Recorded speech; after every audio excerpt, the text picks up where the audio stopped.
Home buyers are often more focused on finding the perfect home to buy than they are on finding an agent to help them through the process. It makes sense, since most buyers casually begin searching for houses online months, if not years, ahead of when they'll actually purchase one. But eventually you see a house online that you'd like to go see in person. In the past, you could just call an agent you've worked with in the past, or someone a friend or family member recommended, or even an agent you don't know at all. Most agents would gladly show you the house with no strings attached and wouldn't ask you to sign an agreement to work with them.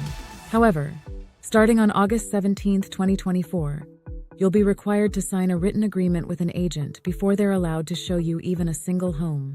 Considering this isn't something the majority of agents have required in most areas of the country for almost the entire history of real estate, this might come across as a big ask when an agent asks you to do so.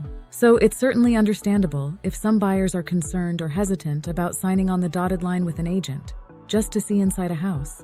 But rather than getting upset with this new requirement, let's take a look at how it might actually make your home buying experience better. You can just sign a one-time showing agreement, but one of the main reasons why buyers might hesitate to sign a written agreement to work with an agent is because they don't want to commit to one they're not sure they even want to work with. The good news is you can sign an agreement to see a single house, and you're really only committing to that agent if you happen to buy that particular house. You could literally do that with a different agent for every single house you want to see. But while you can take that approach, here are a few reasons why it's not the best way to go about buying a house. 1. It's entirely possible that you could meet an agent and trust them immediately. But trust is something that often develops over time and experience working with an agent. 1. The more trust you have with the person who is about to help you make what is likely one of the largest purchases of your life, the better. 1. Working with a different agent on every house you want to see isn't going to give you a lot of time or opportunity to build that trust. 2. It helps to have an agent who knows what you like and don't like about the houses you've seen in the past, and what you've been through during the process. 2. It's extremely difficult for an agent to give you the best insight and advice, based upon your personal needs, if they haven't been with you throughout the process. 3. It puts more emphasis on the house you want to see than the agent you're about to hire. 3. Yes, the house matters. 3.